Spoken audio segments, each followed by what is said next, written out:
Fat Karen mocked Judge Judy's outfit. What happened next made her cry so hard that bailiffs had to physically restrain her from fleeing the courtroom. But here's what nobody knew until the cameras stopped rolling. Judge Judy had been planning this moment for 3 years. Before we dive into this incredible case, tell me in the comments where you're watching from. I love seeing where my viewers are around the world. And don't forget to hit that subscribe button so you never miss more unbelievable cases like this one. Now sit back, relax, and enjoy the video. The Manhattan courthouse buzzed with an electric tension, the kind that crackles through the air when something extraordinary is about to unfold. The gallery was packed beyond capacity, every seat filled with spectators who'd waited hours for a chance to witness television's most feared judge in action. The overhead lights cast harsh shadows across the mahogany-paneled walls, creating an almost theatrical atmosphere that seemed to amplify every sound. The rustle of papers, the creak of wooden benches, the nervous whispers of onlookers who sensed they were about to witness something historic. At the center of it all sat Judge Judy Scheindlin, her silver hair perfectly styled, her black judicial robe immaculate despite what Karen would soon call thrift store shopping, her reading glasses perched on her nose as she reviewed case files with the methodical precision of someone who'd presided over thousands of disputes. At 79 years old, she carried herself with the quiet authority of a woman who'd spent 4 decades turning chaos into order, lies into truth, and entitled bullies into sobbing messes. Her hands, weathered by years of gaveling down justice, rested calmly on the bench. But her eyes, those piercing brown eyes that had made grown men confess their sins, held a glint that suggested she knew something the room didn't. Across the courtroom, in the defendant's chair, sat the woman who would soon become internet infamous as Fat Karen, a title she'd earned through her own toxic behavior captured on live television.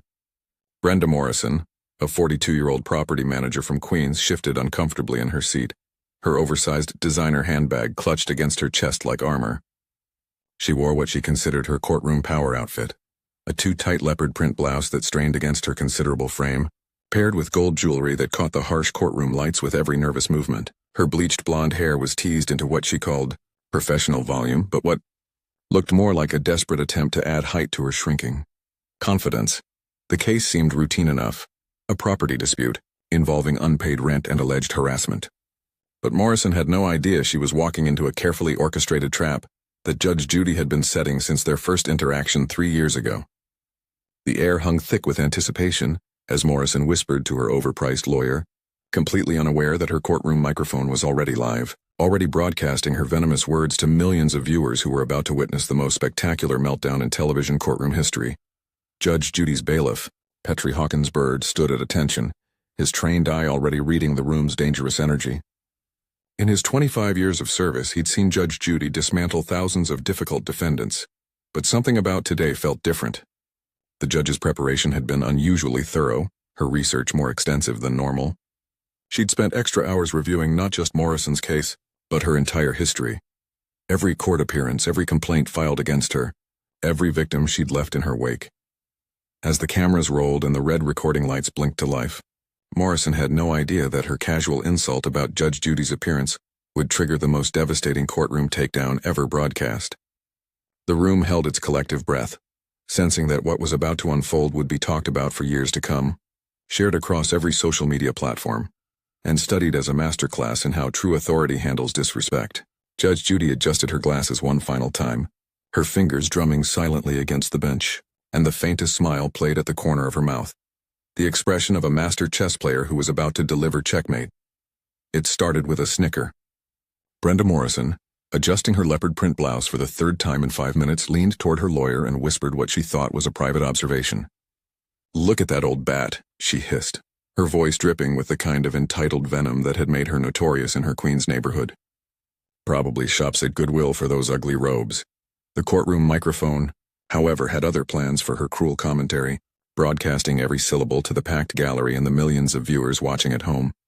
Judge Judy's head lifted slowly from her case files, her reading glasses catching the harsh courtroom lights as her piercing gaze found Morrison across the room. For 30 seconds that felt like an eternity, silence stretched between them like a taut wire ready to snap. The gallery held its collective breath, reporters' pens hovering over notepads, and even the court stenographer's fingers paused above her keys. Everyone who'd ever watched Judge Judy knew that look, the calm before a Category 5 hurricane of judicial fury. Morrison, emboldened by what she mistook for weakness, decided to double down on her disastrous strategy. Rising from her chair with the theatrical flair of someone who'd watched too many courtroom dramas, she adjusted her fake gold jewelry and fixed Judge Judy with a smirk that would soon haunt her nightmares. "Your Honor," she began, her voice loud enough to ensure every camera caught her performance. "I have to say, maybe if you spent less money on those frumpy old robes and more time understanding modern property law, we wouldn't be wasting everyone's time here today." The audacity hung in the air like toxic smoke. A collective gasp rippled through the gallery as spectators exchanged incredulous glances, their eyes wide with the kind of shock reserved for witnessing natural disasters. Morrison's own lawyer, a thin man in an ill-fitting suit who was already calculating how quickly he could distance himself from this career suicide, buried his face in his hands and shook his head in defeat. Even he knew his client had just crossed a line that no rational person would dare approach. But Morrison wasn't finished with her public execution. Drunk on her perceived power and the attention of the cameras, she gestured dismissively at Judge Judy's bench like a queen addressing a peasant. "I mean, seriously, how old is that thing? Did they dig it out of some courthouse basement from the 1950s? Her voice climbed higher with each word, her queen's accent thickening as her composure unraveled. "Maybe it's time for some fresh blood around here. Someone who actually knows what they're doing instead of relying on ancient history and hand-me-down furniture." The personal attacks kept flowing like poison from a broken dam. Morrison criticized Judge Judy's hairstyle as outdated and unprofessional, mocked her glasses as old lady spectacles, and suggested that her age had clearly affected her ability to understand modern disputes between sophisticated people. Each insult was delivered with the sneering confidence of someone who'd never faced real consequences for her toxic behavior, someone who'd spent years bulldozing over service workers, neighbors, and anyone else unfortunate enough to cross her path. Judge Judy sat motionless throughout the tirade, her hands folded calmly on the bench, her expression unreadable except for the slight tightening around her eyes that long-time court watchers recognized as the visual equivalent of a rattlesnake coiling to strike. She didn't interrupt, didn't gesture, didn't even blink more than necessary. Her silence was surgical, deliberate, allowing Morrison to dig her own grave deeper with every venomous word. The bailiff, Petrie Hawkinsbird, shifted subtly into position, his decades of experience telling him that this was about to become the kind of courtroom moment that would be studied and replayed for years to come. The camera operators adjusted their angles instinctively, sensing they were capturing something extraordinary.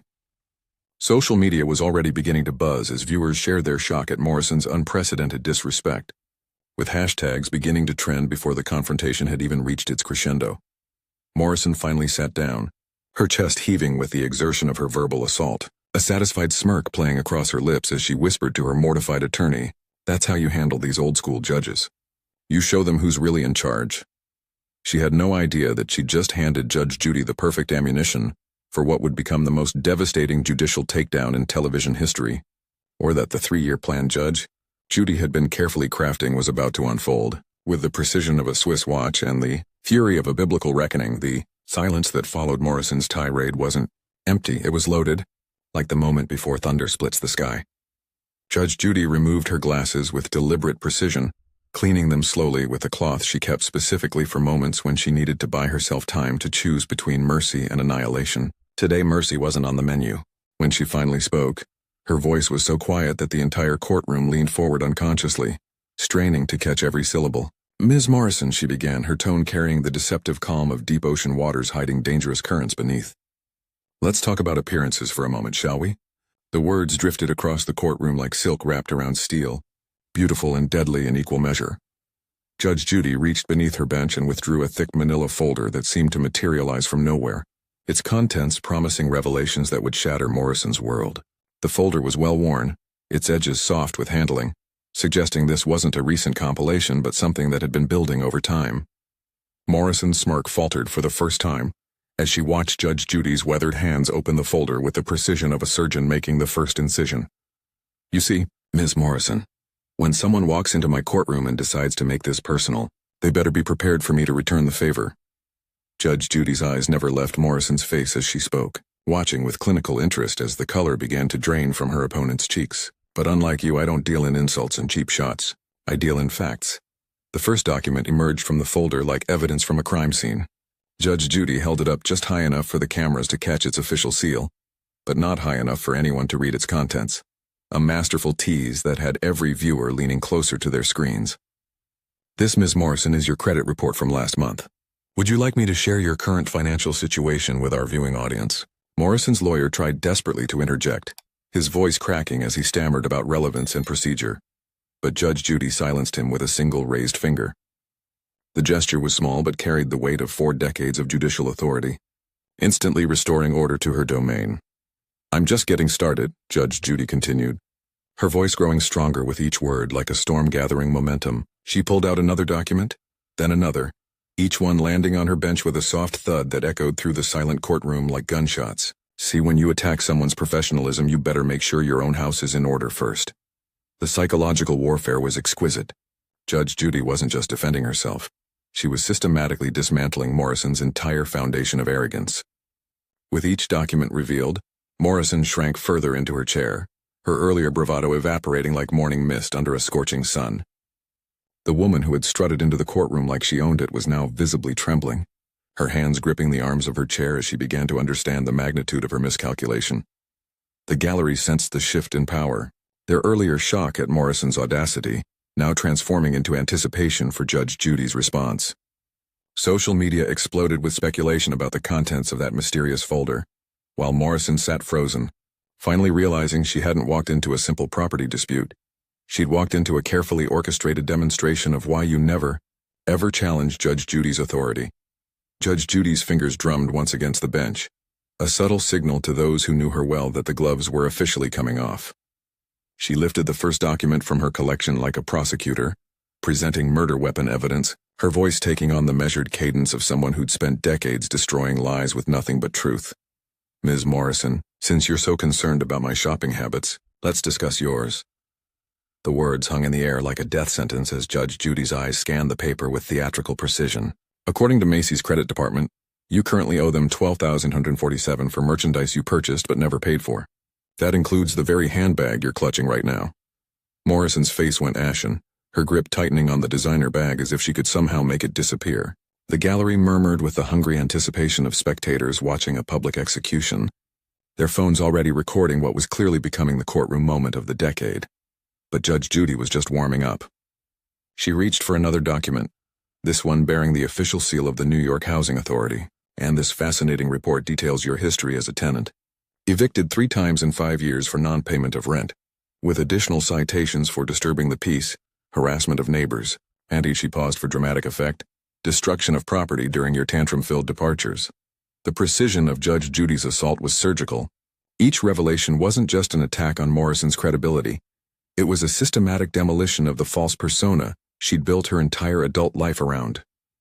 Morrison's lawyer had given up any pretense of defending his client, instead focusing on damage control by frantically scribbling notes about plea negotiations and settlement options. But here's my personal favorite, Judge Judy continued, her voice dripping with the satisfaction of a hunter who'd finally cornered her prey. She held up a police report, its official letterhead clearly visible to the cameras. This is from your last apartment building, where you verbally assaulted an elderly Holocaust survivor because her cooking smells bothered you. The report includes direct quotes of your racist rants, which I won't repeat on television out of respect for civilized society. Morrison's composure finally shattered completely. The woman who had swaggered into the courtroom like a conquering queen was now hyperventilating in her chair, her face blotchy with embarrassment and terror. Tears began streaming down her cheeks, mixing with her cheap mascara to create dark rivulets that stained her leopard print blouse.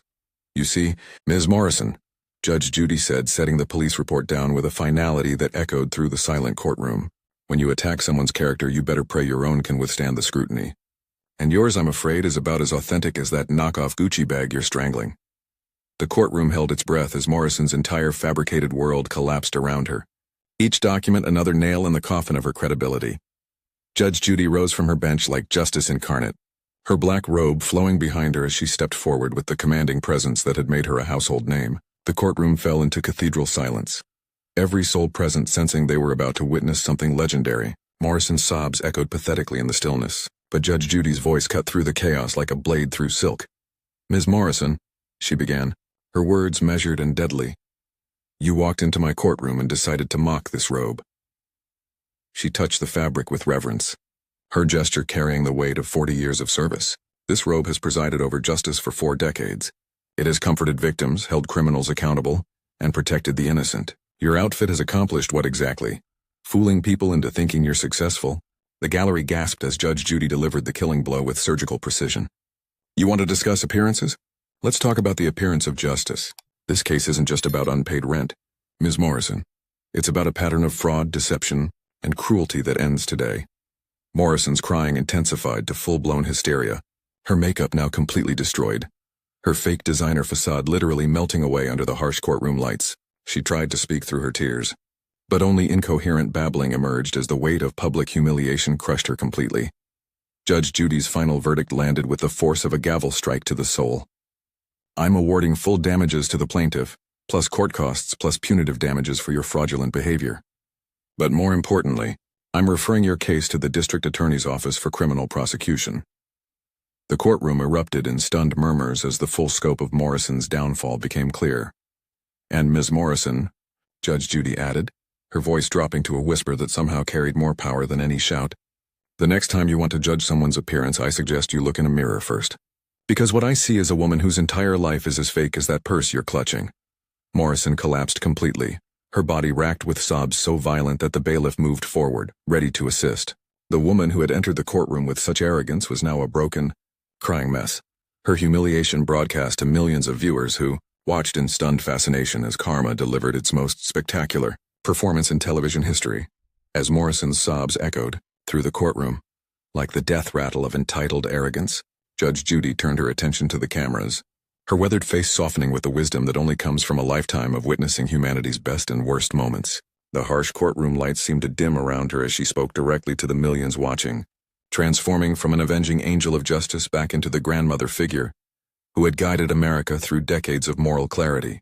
Let me tell you something, she began, her voice carrying the gentle authority of someone who'd earned the right to lecture the world. What you just witnessed isn't about winning or losing a court case. It's about something much deeper. The difference between earned respect and borrowed confidence. She gestured toward the still sobbing Morrison without looking at her, treating her like a cautionary tale rather than a person. This woman walked in here thinking that expensive clothes and loud voices could substitute for character and integrity. She was wrong. Judge Judy's words carried the weight of universal truth as she continued her impromptu sermon to America. For 40 years I've worn this same style of robe. Black, simple, unadorned. You know why? Because justice doesn't need to be flashy. Justice doesn't need designer labels or fake gold jewelry. Justice just needs to be fair, consistent, and unafraid to confront bullies when they show their true colors. The courtroom had become a classroom, with Judge Judy as the professor emeritus of human behavior. Even the hardened reporters scribbling notes seemed moved by her words, their cynical facades momentarily cracking under the spell of authentic wisdom. I have seen thousands of people like Ms. Morrison walk through these doors. They all think the same thing, that if they talk loud enough, spend enough money on their appearance, or intimidate enough people, they can avoid the consequences of their actions. Her voice grew stronger, more passionate, as she delivered the moral center of her message. But here's what they never understand. True authority isn't about what you wear or how much noise you make. It's about what you do when nobody's watching. It's about treating the janitor with the same respect you show the judge. It's about paying your debts, honoring your commitments, and taking responsibility for your mistakes. Judge Judy's eyes swept across the gallery, making eye contact with individuals as if speaking directly to each person's struggles and insecurities. Every single person in this room has been underestimated at some point. Maybe because of your age, your background, your appearance, or your circumstances. But let me tell you something that took me 79 years to fully understand. The people who try to tear you down are usually fighting battles with themselves that have nothing to do with you. Morrison's crying had reduced to pathetic whimpers, but Judge Judy's lesson had transcended her individual case, becoming a masterclass in dignity, respect, and the true meaning of justice that would resonate with viewers long after the cameras stopped rolling. The aftermath was immediate and devastating. As bailiffs helped the still sobbing Morrison from the courtroom, her legs barely able to support her weight, the gallery erupted in a mixture of applause and stunned whispers. The woman who had swaggered in like she owned the place was now being escorted out like a defeated prisoner of war. Her humiliation complete and broadcast to an audience of millions who would replay this moment for years to come. Within minutes of the case concluding, social media exploded like a digital fireworks display. The hashtag #ICheerFatKarenV's Judge Judy began trending worldwide, with clips of Morrison's meltdown racking up millions of views faster than any courtroom content in television history. Twitter users created memes of Judge Judy's devastating one-liners, while TikTok influencers dissected every moment of Morrison's spectacular downfall. The video became the most watched Judge Judy clip of all time, surpassing even her most legendary takedowns from decades past. But the consequences for Morrison extended far beyond viral infamy. The district attorney's office, true to Judge Judy's promise, opened a criminal investigation into her fraudulent activities within 24 hours. Her landlord, emboldened by the public revelation of her rental history, filed for immediate eviction. The department stores she owed money to began aggressive collection proceedings, and her remaining friends and associates distanced themselves from the toxic cloud of scandal that now surrounded her name. Meanwhile, Judge Judy returned to her chambers with the quiet satisfaction of a master craftsman who just completed her finest work. The 3-year investigation that had culminated in Morrison's destruction wasn't just about one case. It was about sending a message to every entitled bully who thought they could waltz into her courtroom and escape unscathed. Her methodical collection of evidence, her patient waiting for the perfect moment to strike, and her surgical precision in delivering justice had created a moment that would be studied in law schools as an example of how preparation and principle could triumph over arrogance and entitlement. As the courtroom emptied and the cameras powered down, Judge Judy's black robe hung in her chambers like a symbol of enduring justice. Morrison's designer outfit, now stained with tears and shame, would be forgotten within days. But the lesson Judge Judy had taught, that true authority comes from character, not costume, would echo through the halls of justice and the hearts of viewers for generations to come. A reminder that karma, when properly channeled through 40 years of judicial experience, always gets the last word.